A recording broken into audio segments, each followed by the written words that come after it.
Hey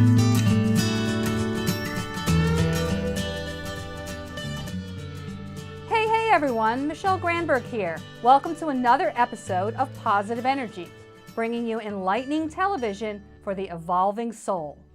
Do you realize we have a profound connection and sacred agreement with everything around us, including animals?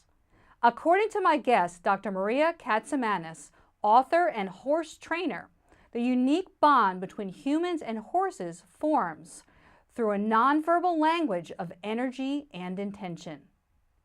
I'm looking forward to hearing more, so stick with us as Positive Energy starts right now. Hey Maria, welcome to Positive Energy. Thank you for having me today, Michele. So you're a horse trainer and you've written a book called The Alchemy of Lightness, What Happens Between Horse and Rider on a Molecular Level and How It Helps Achieve the Ultimate Connection. So the book is about communication between human and horse, but it's about much more than that. So can you say a little bit about your main message in the book? Well, the main message that we try to communicate, Michele, is that we, through our connection with animals, we can achieve a bigger version of ourselves, a greater version of ourselves, and that includes things like connecting to world consciousness through the connection that we have with our animals. They're here to make us better human beings, and we're here to ensure their comfort and their viability as soul creatures. What a beautiful symbiotic relationship, and so much more than what we're aware of, sort of on the earth ground level. That's right. So, horses are majestic and elegant and magical beings. I think that they're just in so many stories, children's stories, and in so many fantasy books. The horse is always that creature that people really get excited around. And we know that they also support us because they carry us, literally carry us. That's right. So they're even more than that for you. You've really found your path, and obviously they stir something in you. So say, why horses speak personally for you? What is it about the horse? So the horse, for me, Michele, is a magical animal. All animals on this planet, sentient beings, are magical. But you're right, we have a really special connection with horses. They've been the backbone of civilization. They have been our partners in crime for so many years. I hate to say it that way, but we are partners in crime. And it's amazing to me. It's amazing to me that an animal that has the amygdala that is larger than a deer, meaning the part of the brain that's wired for fight or flight, the flight part is particularly, that we're able to even sit on them. So I find it's a unique honor for me that an animal wired in that way would allow me to sit on them. And I think that when we are with them, because of our history with them, it connects us to something deep through our DNA, kind of a common knowing together. There's an old Indian adage that says learning is remembering what we already know. And definitely when you're with a horse, it plugs you right into history. So there's so many learnings that we don't even have to, it's being with them, you're just all of a sudden aware of things that you don't even know where they come from. But when you're around them enough and you're open enough, you start to realize these are common knowings that go back to centuries, maybe even karmic relationships that we've had with horses. Oh, that's really interesting. So it's both a primal sort of collective remembering when we're around horses and when we ride on them, and we might also be triggering off past lives memories of other lifetimes that we've spent with horses. That's right. I think so. Yeah. I think that happens in our connection with horses. I think it happens with humans, but because we don't have a common, human language that we share a language of energy. It's an undertone that I think that connecting to that historical piece with them is even more raw. It's only one more tool that we can connect in that relationship with. We don't have words to connect with them with, but we have that understanding, that knowing, that's kind of under the water, deep cavern of understanding between the two of us. Like, we've been together before. Yeah. We've been through a lot together, yeah, haven't so we? it's subconscious, it's, like you said, it's molecular, it's energetic. Yes. In that way. And that's really shifts our thinking about them, because we tend to think we own the horses, or we, they are just objects for us to ride. And you're coming from a position of educating people that they are our family, our friends, our buddies. They are sentient beings. They have a purpose, and we want to honor that. So do you connect with how do they feel about being ridden? Obviously, they're doing it willingly. They're allowing themselves to be ridden. But do you know any more about what they feel about that? That's such a great question, Michele. I think anytime we have a relationship with anything, even with people do things in relationships that they don't want to do, but they do to please us.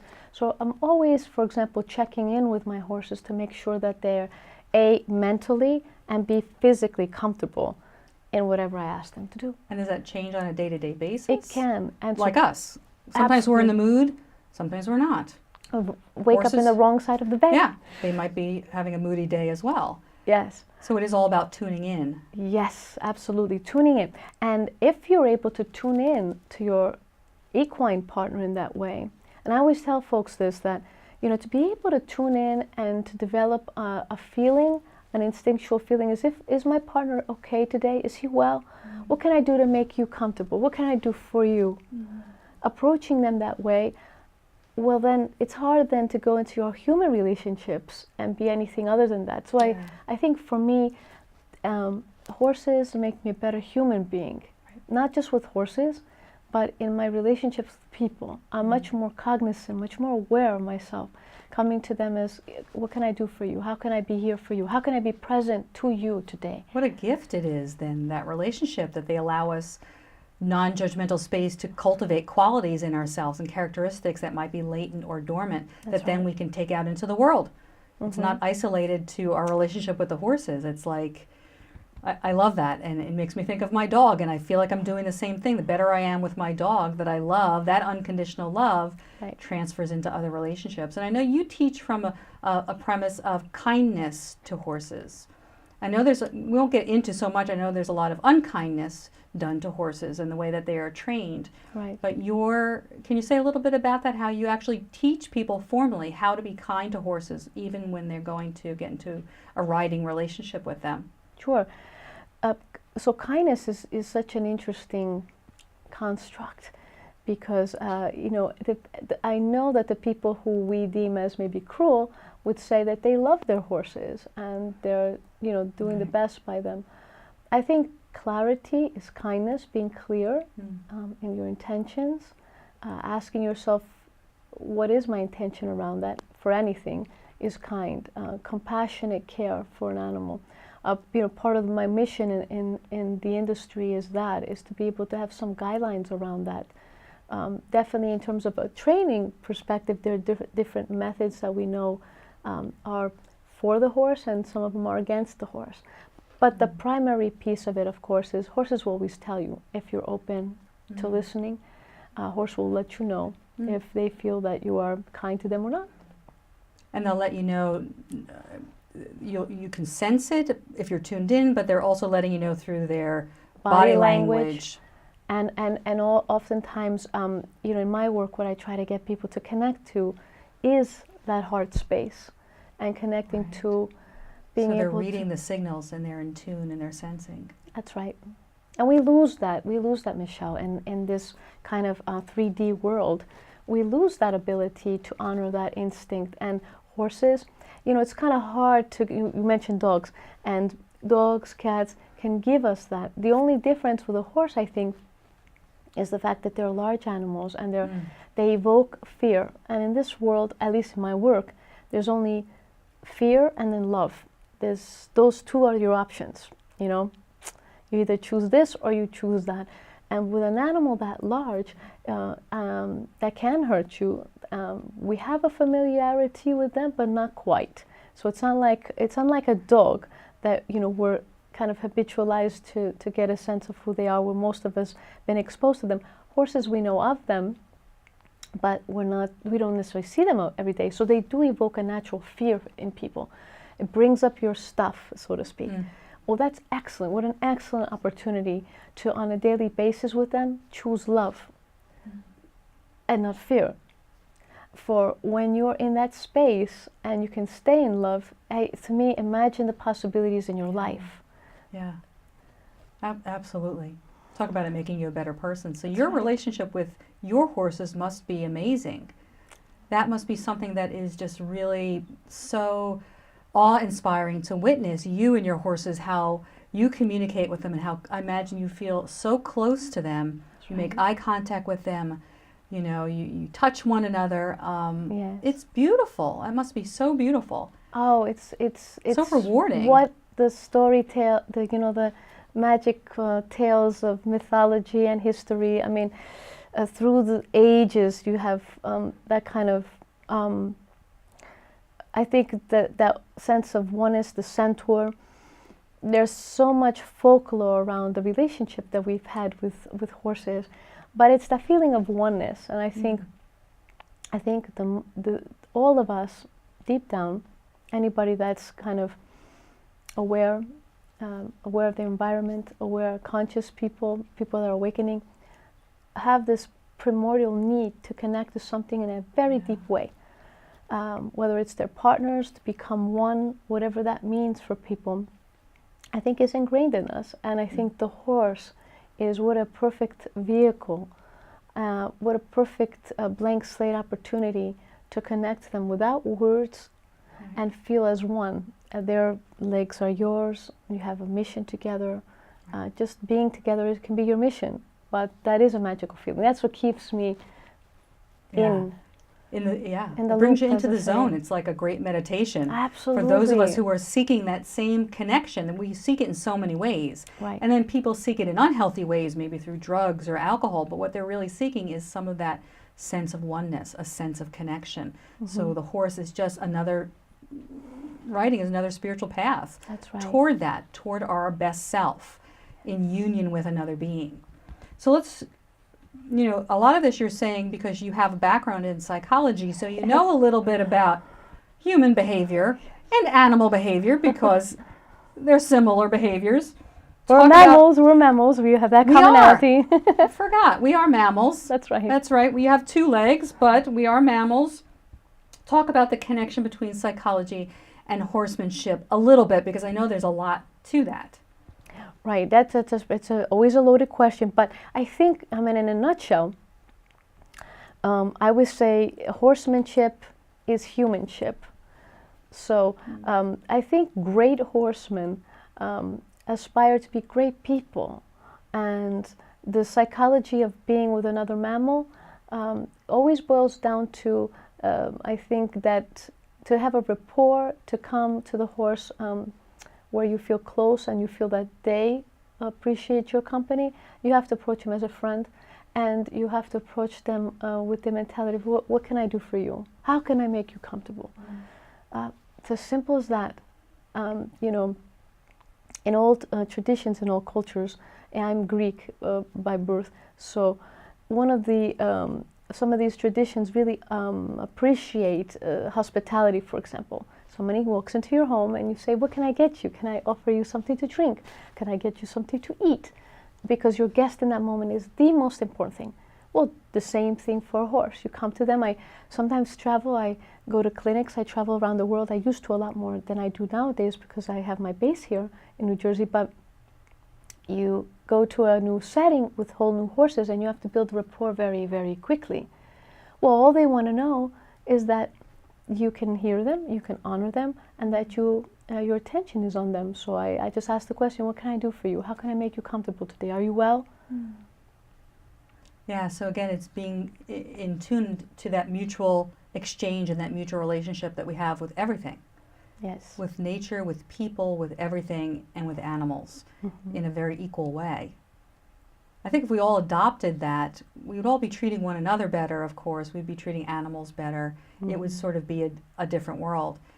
So horses, as we are spiritual beings. They're souls, in my language, they're eternal, as we are. Yes. What have you learned about the spiritual nature of horses that you could say?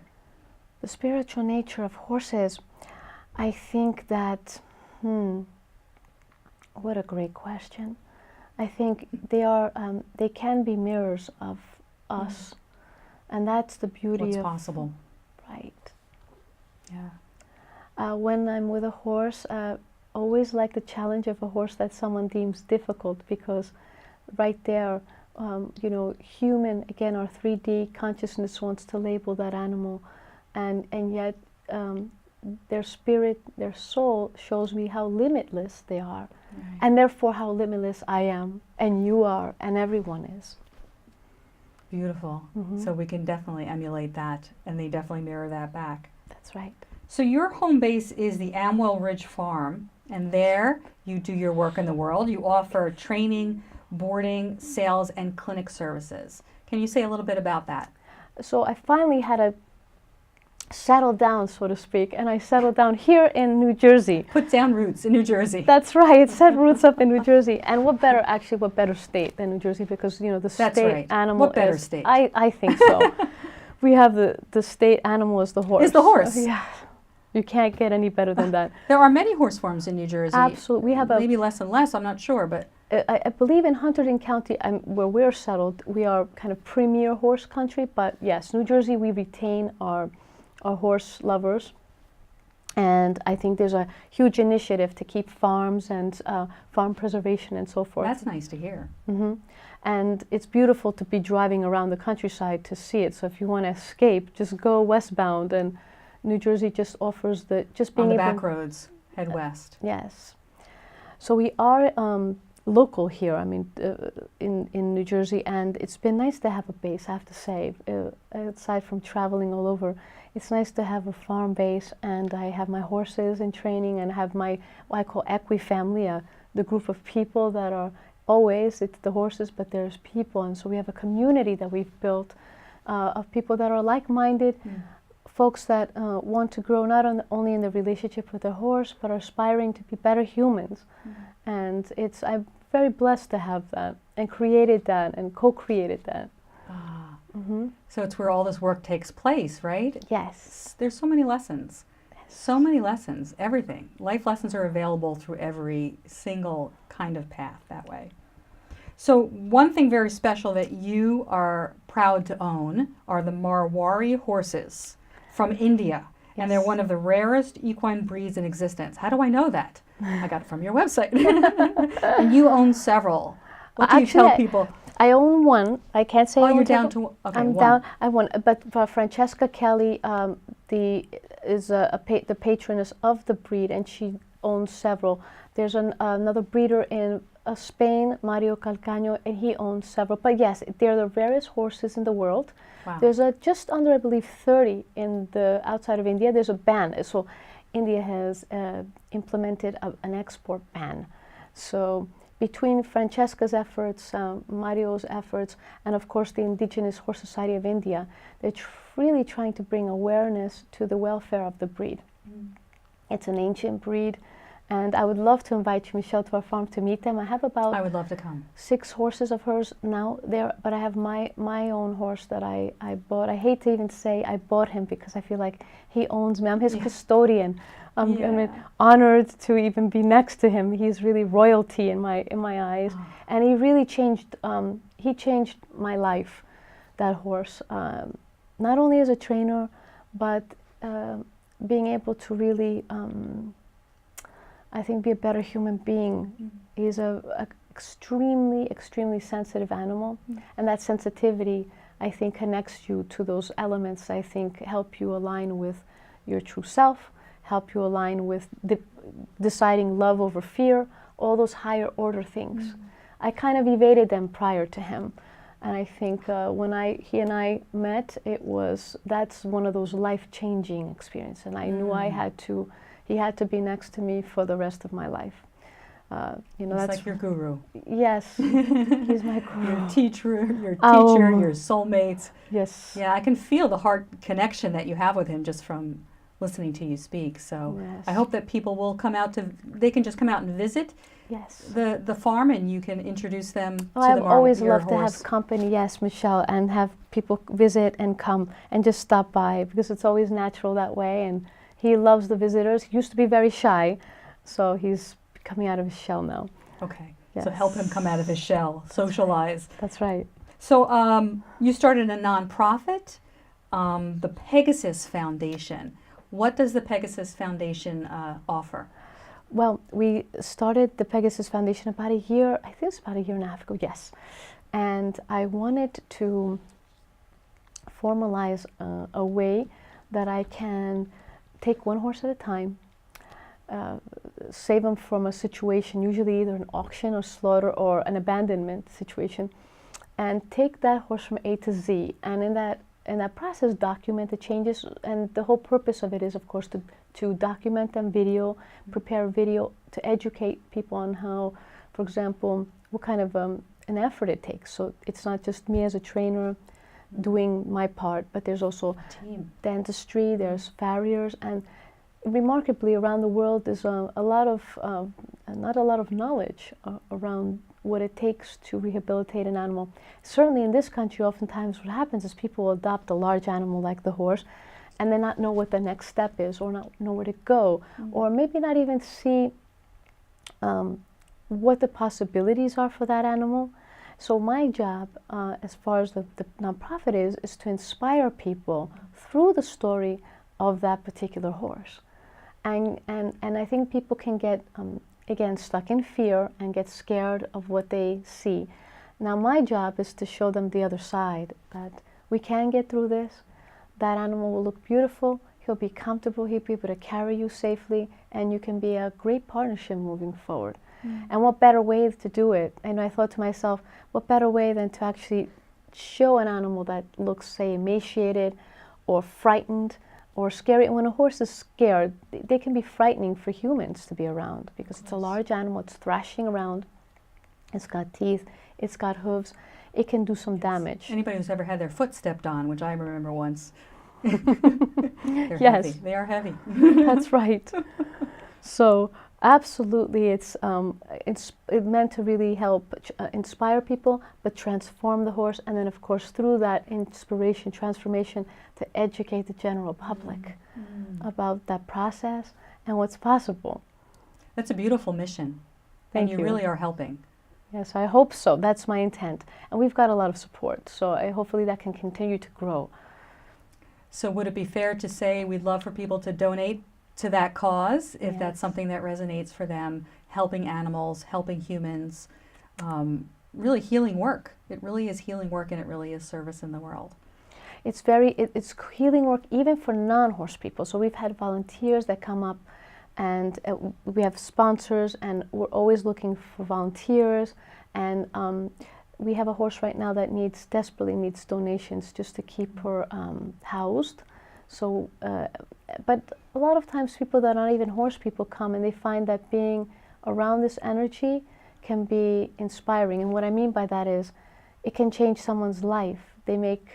By being around that earth energy, being around people who are trying to do something good, not just myself, but some of our volunteers, you're in the company of people that are really looking towards the light.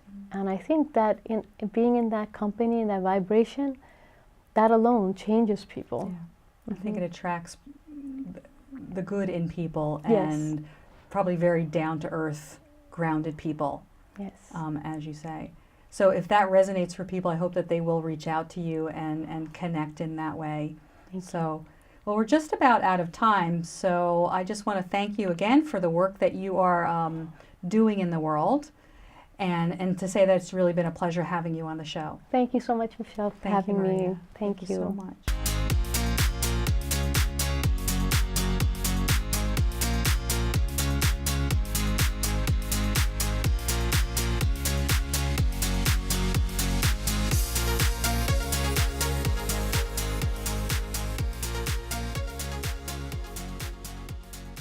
We're wrapping up another enlightening show. I hope we've inspired you to be more intentional and conscious of your relationship with people, nature, and animals. I challenge you to go out into the world and spread positive vibes today. And if you need help with that, reach out to me for transformational coaching. Thank you for watching, and join us next time on Positive Energy.